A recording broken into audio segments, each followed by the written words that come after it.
Alright guys, today I'm going to show you how to transfer your drawing onto your linoleum block.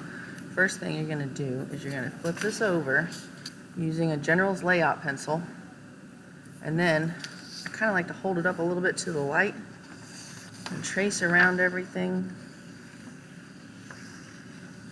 That way I don't waste my time with shading out of the lines. I'm going to shade really dark. A lot of times I get kids and they want to be like, la la la la, I'm shading. It has to be darker or it's not going to show up on that battleship gray linoleum. So this is going to be for our first relief print project.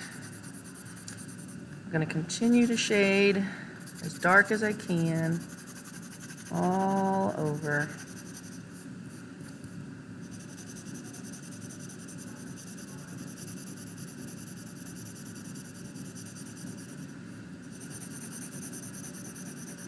And the General's Layout pencil is a nice pencil, but you could also use any like softer graphite pencil so that it shows up really dark. See the difference between a regular pencil, number 2, and a General's Layout pencil? The General Layout pencil is much, much darker. And the darker it is, the easier it is for you to see your transfer lines. Sometimes the kids nowadays, they don't understand what carbon paper is, and I like to compare it to like if they've ever gotten a speeding ticket. Most speeding tickets have carbon paper. And some kids have had them and some kids haven't. Also, many referrals to the office are on carbon paper. So that's a good way to kind of break the ice and joke around a little bit.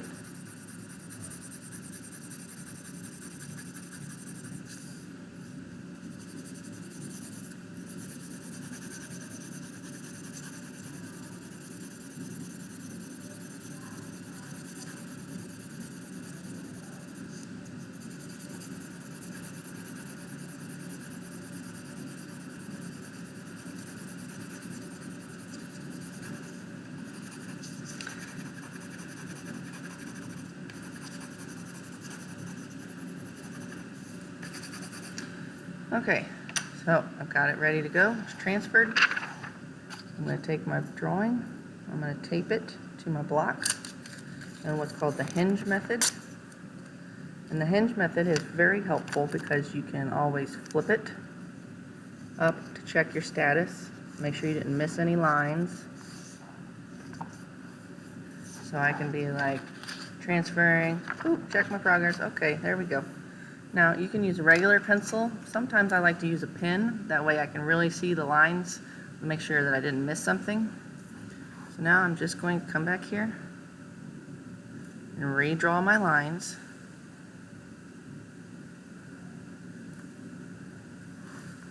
And just so you guys know, this isn't just any chicken or rooster, this is our rooster. His name is Dr. Pecker.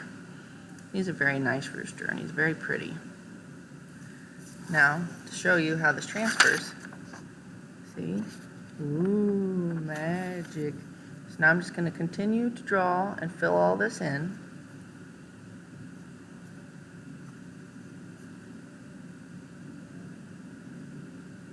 And I'm pushing moderately hard. I mean, not so hard that you're going to put a hole in the paper, but hard enough that you're sure you're going to have a nice crisp line when you get done. And depending on how much detail you have, this might take a long time. Dr. Pecker is a black lace silver Wyandotte chicken. So he's got lots of beautiful coloring to him, lots of good contrast.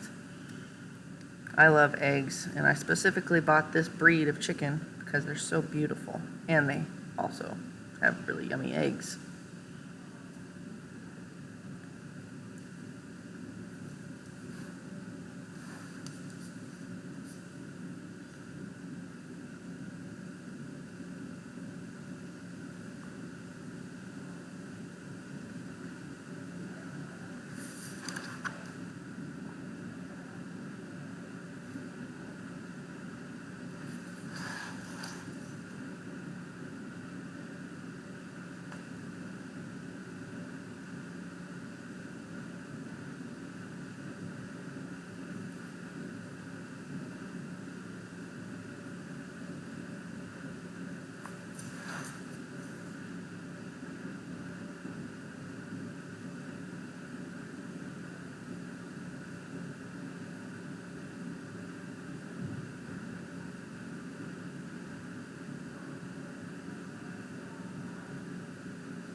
Just checking my progress. Every now and then, kind of making sure to that's transferring properly and that nothing's all messed up with anything.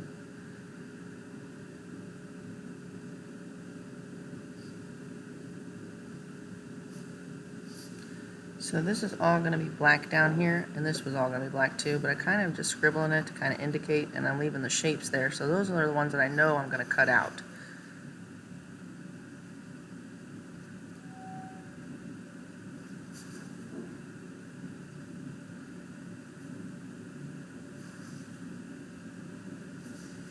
In this photo, Dr. Pecker is a young rooster, and so he hasn't grown his spurs yet. But he started crowing, and he sounds pretty cute. As long as he doesn't wake me up, he'll get to live. I don't like to be wakened up. The last roosters we had didn't make it too long. But so far, Dr. Pecker's been a good rooster.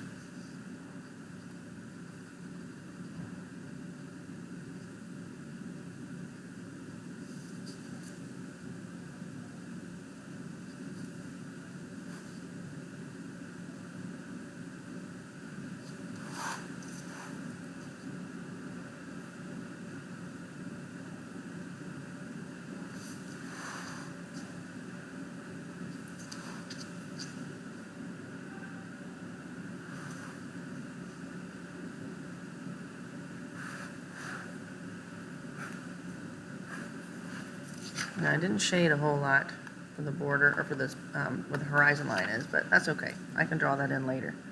Mostly I wanted the big detail parts of Dr. Pecker and all of his beautiful coloring so that I can get that on there and I know what to carve.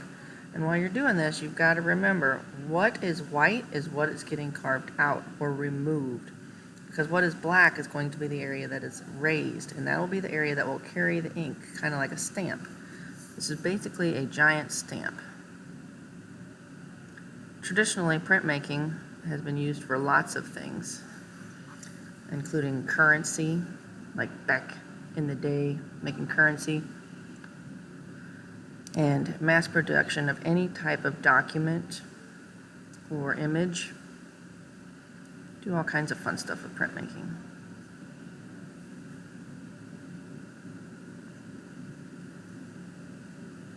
I personally really enjoy relief carving. I like to carve in linoleum or wood.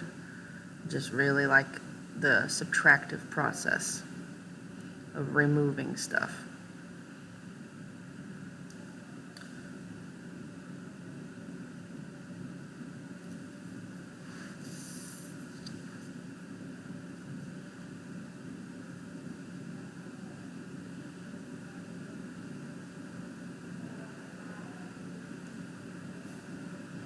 So I kind of got this outlined for myself a little bit here. So I'm going to look up and see. I think I can figure out that this is all going to be shaded later. So I'm not going to really go and do a whole bunch of that with this pen right now. After I get done transferring this, I will probably go over it in Sharpie on the block. And that is because once you start carving, sometimes the graphite will smudge off and you'll lose your line quality or your detail. And if you have precise lines that you don't want to lose, you definitely want to go over it in Sharpie. Now, I've got all these nice, fine, small pen-shaped or pen thickness lines, and you're not going to be able to get that necessarily all the time, depending on what type of gouge you use. Oftentimes, I discourage kids from using the number 1 gouge blade because they'll never get the detail deep enough. And so when they go to carve, it's not deep enough, and then when they go to ink it, then the ink gets stuck in the holes, or the carved out area because it's not deep enough. Okay, so I've transferred this pretty well. I'll go ahead and remove the tape, put the drawing aside, and now I'm going to get a Sharpie and go over everything.